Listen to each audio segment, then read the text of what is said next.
Hey everyone. Those of you who've been watching my channel lately have seen me do a video on this that's actually gained quite a bit of popularity, of my favorite alcohol stove, which is the Fancy Feast stove, and this is a DIY version of it. And a comment I see a lot about this stove is that it doesn't have the ability to simmer, which is perfectly valid.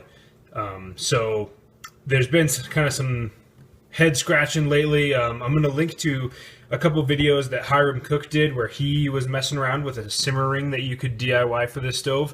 In this video, I'm going to show you a solution I came up with, which is this little guy.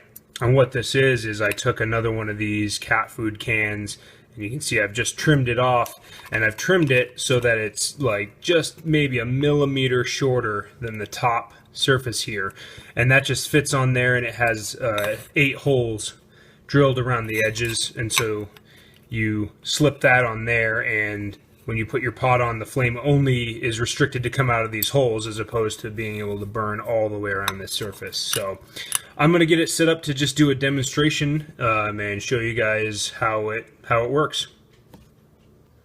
Alright, so I racked my brain a bit trying to think of what's the best way to demonstrate this and how it would compare to the full stove without the simmering, and probably the best way to do that would be to do controlled boil tests the way Hiram Cook does his. Honestly, I'm just a little lazy for that.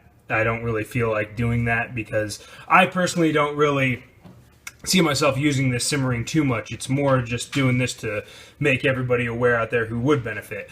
So I figured, hey, you know what would be a good test? I'll just go ahead and try to simmer some food and we'll see how well it works. So what I've got here is a can of Progresso soup, and I'm just going to go ahead and heat it up on the stove. And what I'm going to do is try to stir it just very occasionally, maybe once every 2-3 minutes.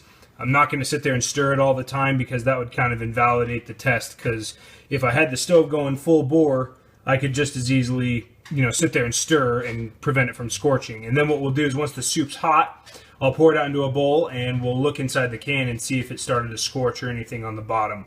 I've never done this test before, so it'll be a bit of an indication for me as well. So I've got the stove fueled up there. Go ahead and light it.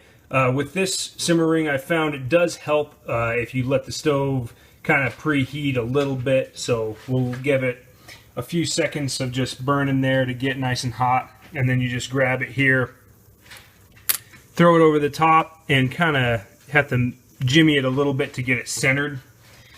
And you'll see that the flames don't come right out of the holes right away. It's kind of like as you set your pot or your can on or what have you, it will light the holes like so.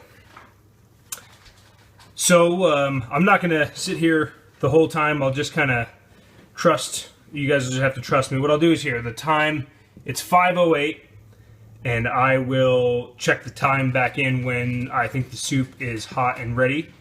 And like I said, I'll stir it maybe every 2 minutes, if that, and we'll see how it turns out. All right, we're back. It's 5:14, so just 6 minutes, and as you can see, soup's bubbling up there, piping hot. Before I extinguish it and take it out, I wanted to show you guys just that another benefit with this windscreen is it's fairly wind resistant. I can blow on it.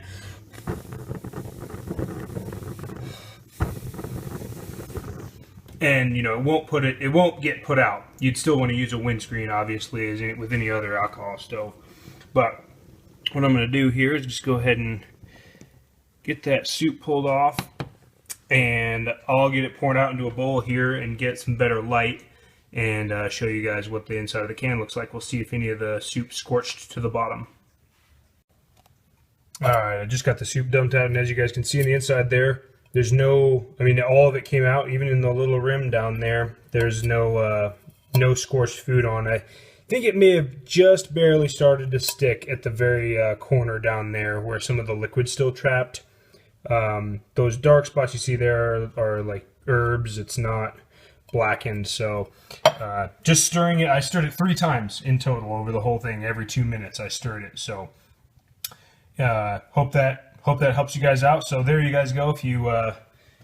If you are curious about a simmer ring for the Fancy Feast stove, there's a little DIY option. Obviously, you can tinker with the number of holes and how big the holes are and dial one in accordingly. So, hope that was helpful. Thank you guys for watching.